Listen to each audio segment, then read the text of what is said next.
Hey guys, this is gonna be my first Dark Hunting Ground video, and the game has been getting a little bit of traction recently, it seems. And I figure I'm gonna make a build guide on kind of like a starter endgame, like an early endgame build that you can progress towards. So let's just get right into it.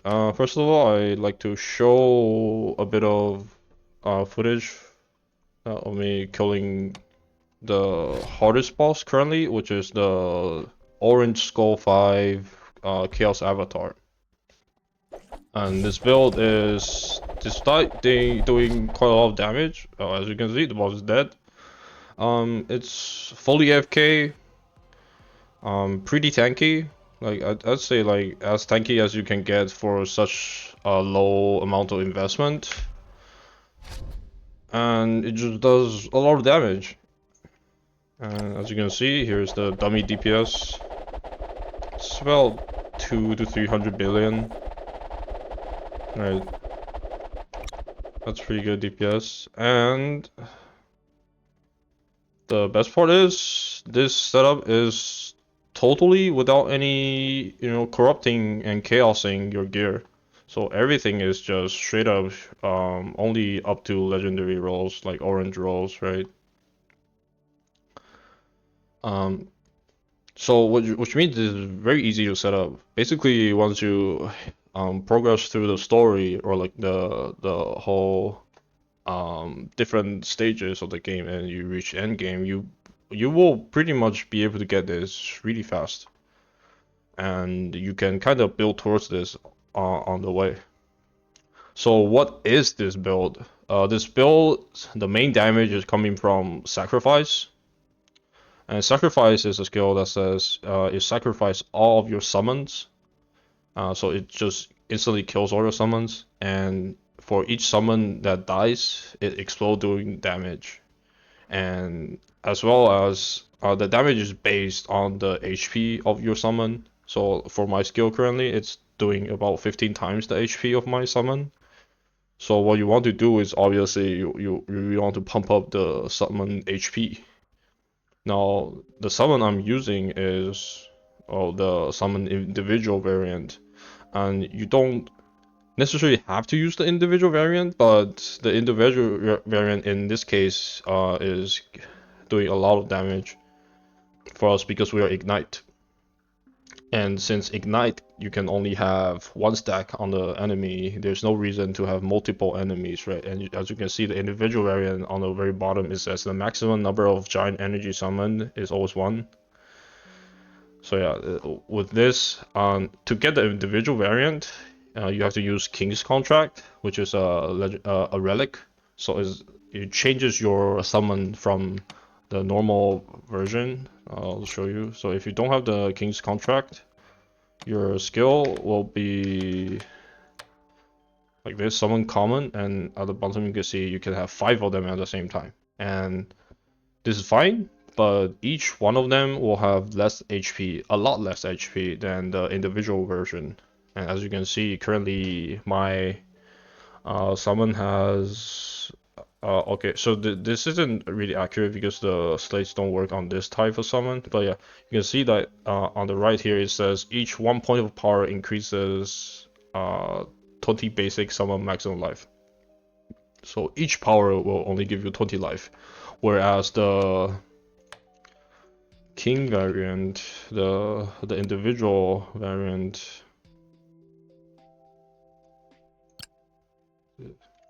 yeah, so the individual variant will get 100 max life. So it's basically you're basically combining the 5 summons together into one big guy that has a ton of HP, and by exploding this HP, we will be able to do a giant ignite on the enemy. And as you can see here, currently I have 670k HP on this summon. So you can see that just by these two skills combined, you have a really high like high base damage skill that will be able to do a ton of damage. And this is right now the only skill, only two skills, I guess, in the game that scale with each other. So because we only have 3 skills in total, right? Um, for most other builds, you will be or basically all builds, you will only mainly scale one skill, right? Because you want to invest all your damage into one skill so that it will be more efficient. But then you're left with 2 other skills, which most of the time are kind of just used for utility. But you really only need 1 skill for utility, so you have like kind of like another skill that's kind of awkward. You get like a little bit more utility, maybe a little bit more damage, but it just doesn't do much, right? At most, you have 2 skills that do the damage, which basically is double damage, right? But in this case, these 2 skills are multiplying each other, basically. You can look at it kind of like instead of having 7 slates for your main skill, you have 14 slates because they directly multiply each other's damage, which is why this skill is so powerful. Yeah. So for the scaling, um, as I mentioned, you want to scale a lot of minion HP, and the base minion HP comes from your skill power. So as you can see here, I have 2,700 skill power. And the way I get that is through stacking a bunch of cohesion slates. So all of these are cohesion slates. And the minus 50% support skill effect range doesn't matter here because it's only on the summon itself. The summon will have basically 0 range. But our damage comes from a sacrifice, so it doesn't matter. And each one will give us 30% more power, which is multiplicative with each other. So each one is 30% more. And on the slate itself, you want to roll cooldown recovery because one of the downsides for the individual summon is that it adds a pretty big cooldown. I think the base is like 5 or 3 seconds, probably like 5, I think. Yeah, so whereas the common variant doesn't have a cooldown. So that's why it's kind of this trade-off, right? But because we're Ignite, we don't really have to care about always like constantly spamming the skill. We only have to like apply the Ignite and it will burn for a duration. So, but you still want cooldown recovery just to kind of smooth out your gameplay and increase your clear speed. And then you want summon maximum life, obviously, for the damage. And then lastly, you just get skill power. So you only need 3 lines. So like as you can see here, I only have 3 lines on all my slates. The 4th line doesn't matter. Like none of that will affect your damage whatsoever. And for the sacrifice, you want to run 4 fires and 3 fury release. So we are also fury stacking on this build, which means we get a lot of fury stacks and also fury effect. And what this allows us is like by using Fury Release, because we have so many Fury stacks. Right now I have 64, I think. Yeah, 64 Fury stacks at the maximum. And that's 64 times 2.7 per slate. So that's a lot of damage. But the slates themselves are additive with each other. So the first one, it gives you a ton of damage. The second one still does a lot of damage. But the third one is already, because they are additive, it's actually not that strong anymore. And by the 4th one, it's actually worse than just using a 30% more fire damage of Slate. So we only want to use 3 Fury Release, and the rest you want to just use Fire. And Fire are multiplicative with each other. And for the affixes, I actually kind of messed up on mine because originally when I was doing this build, I thought area damage didn't affect ignite damage, but it turns out it does. So I'll show you here. If you go to the crafting guy, right? Go to slates, whatever. Here you can see what you can roll on slates, and area damage you can see rolls up to 60%. whereas fire damage is 50%, and what else? Elemental damage is 40%. So area damage is actually the highest damage affix you can get. What do I go back here? So yeah, what you want is actually area damage and then fire damage and arrow effect. Arrow effect just makes like the explosion way bigger, right? And element effect. Element effect works on your ignite, so it makes your ignite do more damage, and it's a separate multiplier from like increased damage, like area damage, fire damage, elemental damage. So yeah, that's basically what you want. And oh yeah, here you want at least one roll, or you want 50% chance to apply elemental ailments, and this is to compensate for because we only get 50% on the tree. Where is it?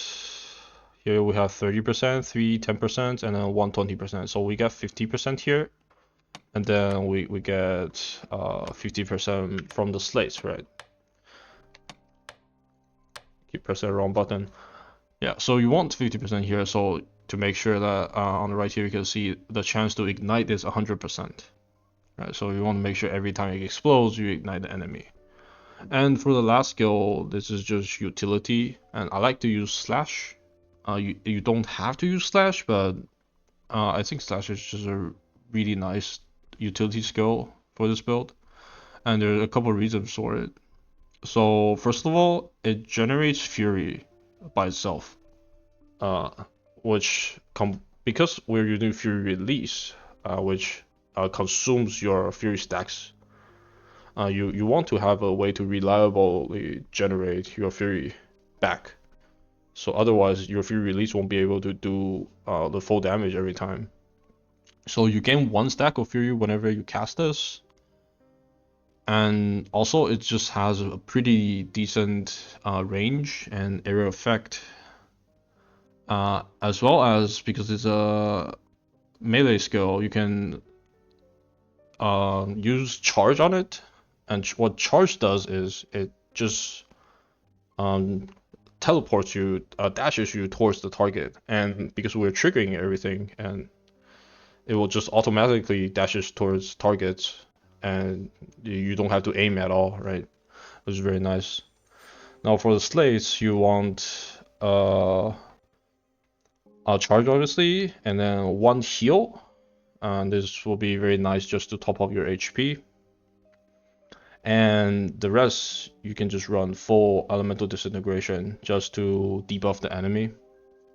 And these stack, the elemental disintegration effect stacks, so each one will give you 75% effect of the 15% elemental defense reduce. And on the slates, the affixes, you want one with cold damage and then one with lightning damage. So this will allow your slash to do cold damage and lightning damage, which means it can apply chill and shock. And chill slows them down, which is very nice defensively, and shock will make them take more damage, right? So these are very good utility stuff. And the rest is just, cooldown recovery, skill speed, attack range, also element effect. Element effect works on your shock, so you still want element effect just to further debuff the enemy. And also you can get a little bit of a mana recovery on hit here. You don't have to have too much. I have 2, I think. Yeah, I only have 2. And this basically solves mana completely because you hit so fast with this skill. Now, let's talk about the Abyssal Eyes first. So we're using Shield Guard 3, which just gives tons of block, and this is most of our defense is block. So you want to cap your block at 100%, and then also your block damage reduction at 90%. So basically every hit will be reduced by 90%. And also with the should go 3, level 3, it recovers 10% HP when you block. So any hit that doesn't do more than 10% of your HP will literally heal you. For the second one, you want Clockwork 3. Clockwork 3 gives you tons of skill power because all your skills are now trigger skills, and so the skill power works on every single skill.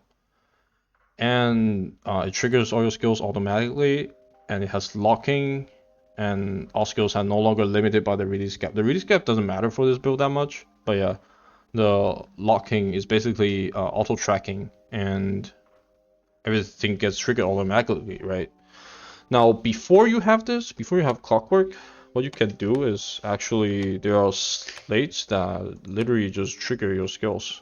So this slate specifically, automatic, you can see like it's amplifying non-continuous casting skill become triggered skills, and whenever the cooldown is ready, you trigger it automatically, and it adds a cooldown of 0.65, right? So with this, you will lose a damage slate, so that's why you eventually want to switch to Clockwork. But yeah, before you get Clockwork, you can just use this and the build will be completely fine. And next one, Flesh Pagoda. This is it gives you a lot of life, but also it reserves half of it. So that's why you see like my HP is like 9k, but I only have like 4.5k. And by reserving it, you get skill power for every 100 points of life, up to total of 100%. So ideally, you want to get 10k life without any corruptions. Like I can't reach 10k with my current setup, and this is about as much HP as you can get without chaosing. But yeah, it's still a lot of damage because like I said, skill power is scaling both your summon life and your damage of sacrifice. So this Flesh Pagoda basically gives you 4 times the damage. Elementalist gives just a lot of elemental damage, element effect, and also the resonance thing. Oh, it's getting cut off here. So the resonance gives you 30% more fire damage just by itself, and then the level 3 also gives you 50% elemental damage. It's just tons of damage, right? It's pretty good. And Vexor 3 just gives you a lot of maximum fury because we are fury stacking, and it also lets you have a chance to gain full stack of fury whenever you gain fury. And this is how we are sustaining the fury for fury release, always consuming it. Now on to the relics. So like I said, the King's Contract is what makes this build. You change your summon into the individual variant. And then the next one is parry. So parry is actually very interesting here because we have 100% block chance. So everything that hits us will be blocked. And whenever we block, parry reduces the cooldown of all skills by 1 second. And since all our skills are cooldown skills, this is actually like super crazy. And so when there's a lot of enemies hitting you, you basically have no cooldown. Your skills just keeps getting spammed. And we have syringe because, like I said, it's an AFK build. I don't want to press any buttons, so we just have syringe to basically have our flask always on, with the negative of having less flask effect. But you know, it's better than not having your flask. And Crazy Mask gives you a lot of maximum fury. Also, it allows you to generate fury when you use a melee skill, which slash is a melee skill. And the negative is that you lose 5% current life when you use a melee skill, but with the healing on the slash, it should be very manageable. The rest is just damage. Like you have 30% more damage, 40% more damage when on low life, which we are at low life because we're 50%, and persecution. And this is another reason why you want to be able to chill and shock, because you do 12% more damage for each elemental element. And then lastly, you have threat change. If you're close to the enemy, you do 40% more damage. Now, there's actually another thing you can use instead of threat chain, because the range for threat chain is actually quite small. So what you can actually do is use lightning bottle, which is every 1 second you release a electric shock, and you shock the enemies. But what's really interesting is the last line here. Lightning bottle always deal 1 lightning damage to you. So what it does is it actually counts as a hit towards you, and that hit you can actually block it. So you can force trigger parry by using lightning bottle like every second. So it will rapidly increase your cooldown. So if you replace it with lightning bottle, you can see that right, I'm blocking, and my cooldowns are just a lot faster, right? And you can see the DPS actually goes up quite a lot. But if you're in some contents that already has a lot of enemies hitting you really fast, then obviously lightning bottle isn't as good. So yeah, it depends on what you are doing and like what you feel is better. So you can experiment with it. And for the affixes, you basically want these 4 affixes: block damage reduction, maximum life, percent maximum life, flat maximum life, and then maximum fury. So to craft this, and also because the block damage reduction cap is at 90, if I put down my threat chain,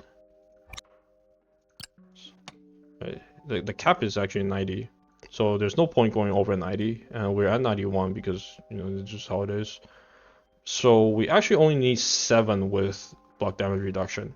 The 8th one, you don't actually have to roll block damage reduction on it. So I choose to roll Fury Effect, but it's just a little bit more damage. So really you can do whatever with it. And now I guess I can show you how I roll these relics to 4 perfect lines, and the same logic can be applied to rolling your slates and cores. So first of all, let's roll the lightning bottle, I guess.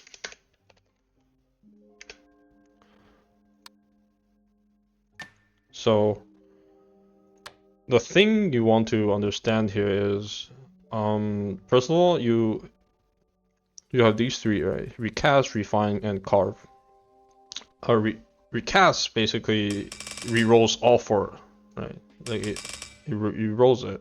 But if you lock it, you can see that the tier of the material you need to use goes up, which makes it more expensive. But you'll be able to keep the one you locked. So you can lock like all 3 and then only roll 1, right? But that will be very, very expensive. So what you want to do is first figure out what affixes you want, and in our case we want like both maximum life and what do we want again? Fury stacks and block damage reduction, right?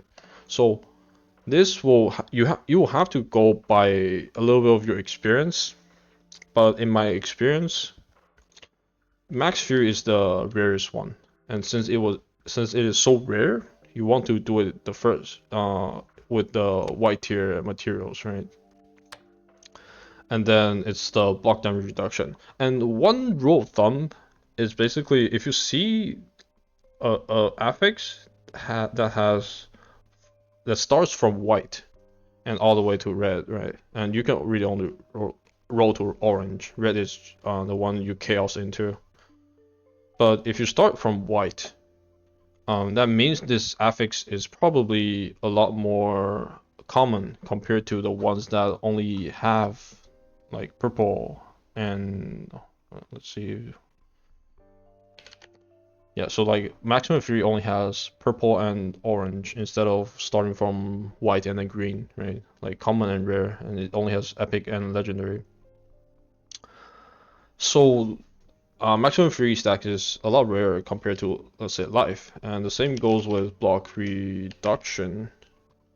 You only have epic and legendary, so you want to roll them first instead of rolling maximum life. So what you can do here is just search up maximum fury, and you don't have to only roll for the orange tier, the legendary tier. You can do both the epic and the legendary, and later on you will be able to use refine to change the quality. So here we can just roll, and we can use the auto roll here. Oh, we got the maximum fury instantly. I'm very lucky. And then the next thing, we can do block reduction. Again.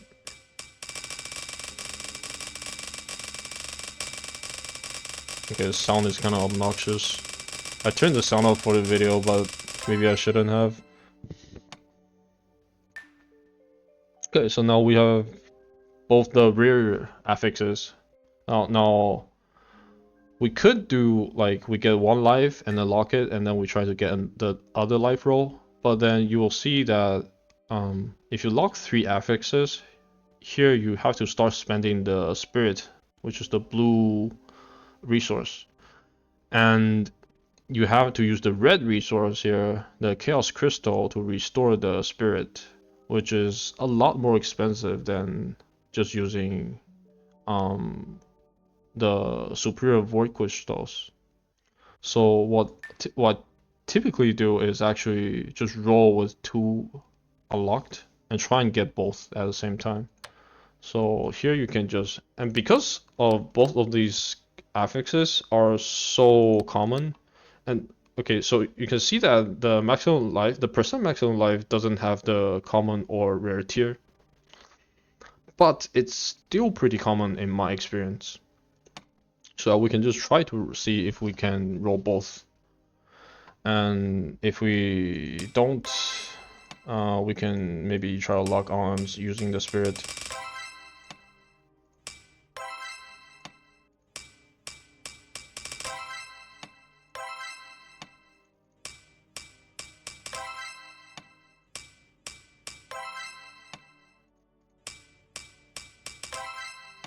Alright, I think maybe we try to lock on the spirit first, and if it doesn't go well, we come back to rolling for both. So comparing the 2 affixes, I would say the flat life roll is more common. So what I want to do for the 3rd affix, I want to go for the percent life. So here I have the percent life, and then I'll lock it. Now I will try to roll for the maximum life, right? And hopefully we get it early, so I don't have to burn too much resources.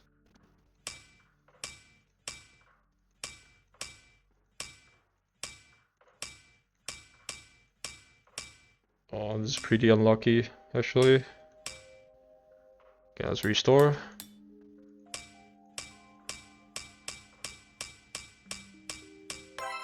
Oh, there we go. We got it. So it wasn't too bad. We only restored like 1 full time.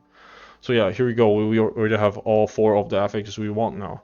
So now we want to move on to refinings to turn all 4 of these affixes into the legendary tier, right? So to do this, we can unlock all of them. Now, you kind of want to look at it in the reverse of what we were doing earlier. So instead of looking at what's common, you want to look at what has the least amount of different tiers. So these maximum fury, block reduction, and percent maximum life all only have 2 tiers, which means that when you are rolling for quality, there's less things to roll for, which means it's easier to get them to legendary. So you actually want to roll for the flat maximum life first and get it to legendary. So here we can remove everything else and just target the flat maximum life legendary tier, and then just start rolling. And there we go, we got it. And now we can lock it, and the rest is just rolling everything back to legendary. So we want block reduction and fury, maximum fury, and life. So we can roll this. Nice, we got it. And now for the last one, you can lock it and use Spirit to roll. But what I like to do is, because it's so common to get both of them to legendary, we can just do a couple of these. And there we go. We got them all to legendary. Now, for that step, the last step is to carve it. And carving basically changes the roll range of these stats. And you want to try and make it all perfect, right?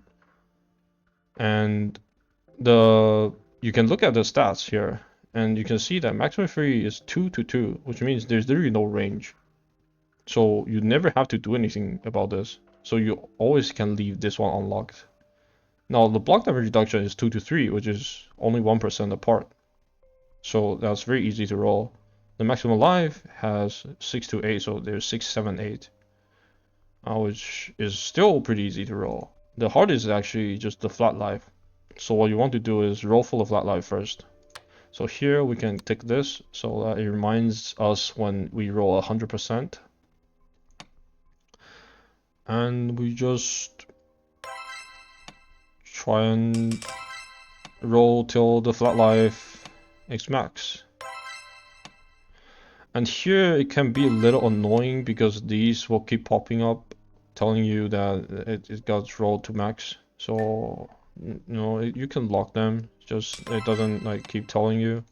If you have like me, I have so much mats that it doesn't matter, right? So I can just roll this,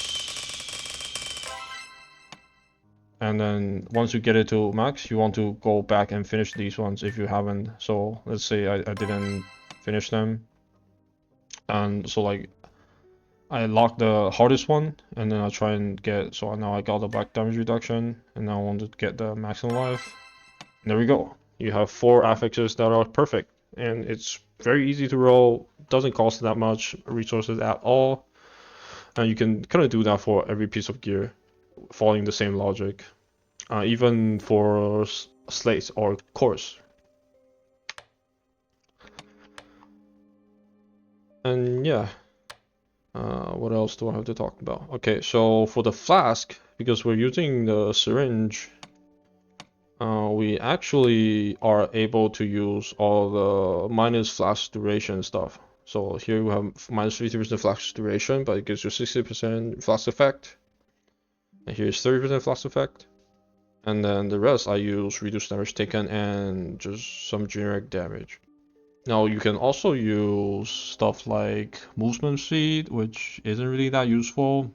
Dodge, which is good defensively, but it will kind of mess up your blocks, so I don't like to use it. And then lastly, there's block chance, which is pretty good if you can't cap your block yet from your gear or your like whatever setup you have. But with the setup I have, it's pretty much you will always have cap block, so I don't have to use this. Oh, oops. Okay. Let's move on to the passive tree now. So for the passive tree, we run the warrior tree and the scholar tree. The warrior tree is basically mostly for your fury stacking. So here you have +5 maximum fury and then 50% fury effect. And then here you have raging, which gives you 100% fury effect. On the tree, you basically just want to take max life because you want to stack up your flash pagoda. And some resistances, some damage reduction, but mostly max life, and then all the fury stuff. Also the blocks nodes here. You have the 5% block damage reduction here. And the maximum fury here. On the scholar tree, you just get some elemental damage here, and then elemental damage here. What you want to take is basically the same, just damage, resistances, some AoE here. Some more damage. Here you have multiplicative, 10% fire damage. So yeah, and here you have the 50% chance to apply elements. So that's about it for the skill tree. Well, the next thing is your spirit and your carrying power. So for the carrying power, You just want life, you want damage, and I find getting your resistances here is pretty efficient compared to getting on your gear. So I like to use resistances here.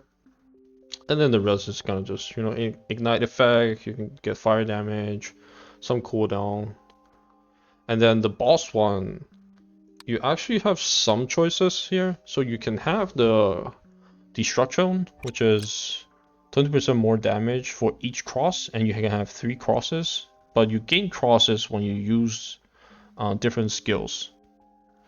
But you lose them when you repeat skills. So what happens a lot is you will, because slash has like such a low cooldown, you keep spamming slash, but you'll be waiting on your summon cooldown. And because if there's no summons, you can't cast sacrifice, which means you aren't really stacking up cross that much. So I don't think it's that good to use this one, but you know, you can try it out. But from my testing, it's basically the same as Nirvana, which is just 20%. There's Eternal here, which has these chill explosions. These are actually really strong when there's a lot of mobs. So you can shotgun them with the AoE overlap from the chill. But I find most of the farming content, it's not that useful. So I would recommend using Nirvana. So it gives you 20% more damage. It got buffed recently, so it has 20% more damage when you're on low life, which we are on low life. And then you got tons of regen, and then you have this circle doing fire damage that's pretty negligible. And the last one is just, the last one doesn't matter for us because it's for critical damage builds. Yeah. For the spirit power, you obviously want as much life as you can get here, and then I basically get elmo immunity here, which is a lot more efficient than getting on gear. And then the rest of the points, I have 1 in fire and 1 in area damage. The reason you want to split them apart is I'm pretty sure they're multiplicative of each other. So it will be slightly more damage than having, say, like 10% fire. Because they will be multiplying each other instead of adding. But yeah, it's just a minor difference. It probably doesn't matter that much. So yeah, that's about it for the build. Now for the progression, if you're starting the game and you want to kind of just build towards this build, what you want to do is actually, instead of going for these 2 skill trees right away, you want to actually start from the summon skill tree. So what you will do for your first skill is obviously you will unlock your summon, right? And you wouldn't have the individual variant, you just have the common variant, and you're just playing normal summon gameplay instead of sacrifice. And then you will try to work your way to 15 points in the summoner skill tree by picking like damage nodes, some HP nodes, like whatever. Like these nodes are pretty fine. And once you get the level 15 node here, which gives you recover 50% of your life and mana on using a skill with cooldown time. And basically that means every time you trigger your skill, because all the trigger skill have cooldowns, you restore 50% of your mana and life. So that will completely solve your mana and life. So you will be able to just start AFKing basically through the progression. And like I said, you will, before you can get clockwork, you will want to use the automatic slate when you unlock it. I don't remember when you unlock it, but it should be like pretty early. And you combine with the summoner always healing you 50% whenever you use a skill, you're just gonna be super tanky early on.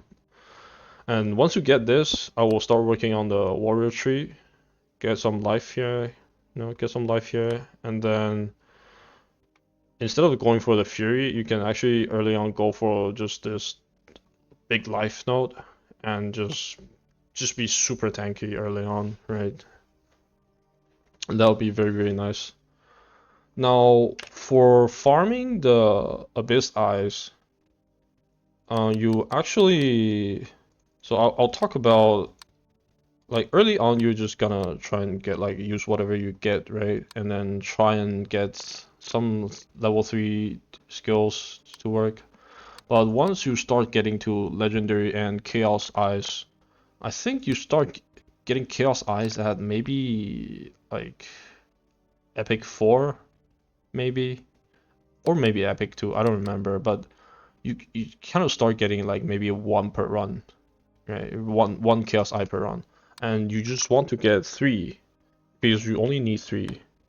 And then what you do is you just put in the Chaos Eye, and then you obviously want to make sure that you know what skills you want on there. So these are the skills I use for my build, right? And you will pick another eye, ideally a white or like a low tier eye, because they have less lines on them, which means it dilutes the pool less. So let's say you want, I don't know, Mind's Eyes Warrior, right? And then you will click the star sign here, and then you'll click whatever star sign on the skill you want to keep, and the rest you don't want to take them.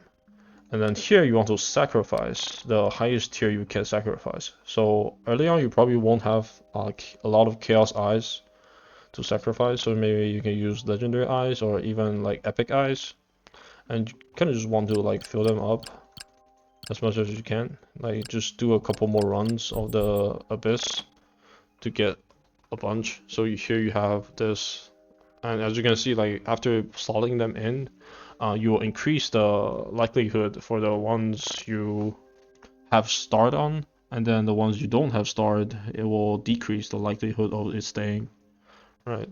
And you kind of want to just do this for every single line until you get a 5-line perfect Chaos Eye. And that should be not that hard to do. You probably get it before you even like beat the Legendary 5 difficulty. And also when farming, you don't really want to always farm the highest tier you can do. A lot of times it's actually better to do the tier that you are efficient with. So because if you go up in tiers, you can see that, wait, does it show here? I guess it doesn't show here. It doesn't show on the hunting ground. Yeah, so if you look at this, it says monster life, like whatever that percent is, right? If I go down the tier, it basically halves. So like the monster life halves if you go down one tier. Basically, it's twice as twice as easy, right? But if you look at the right, the loot isn't twice as good, right? The loot isn't twice as good. So you don't actually want to do the highest tier you can do. You want to do the highest tier that's you are efficient with, that you are basically insta killing, and that way it will be a lot more efficient. So that's about it. This build is pretty easy to set up and easy to play. It's basically AFK, and it will allow you to grind up all the mats to move on to really min-max your build. So I hope you guys enjoyed. I'll see you next time.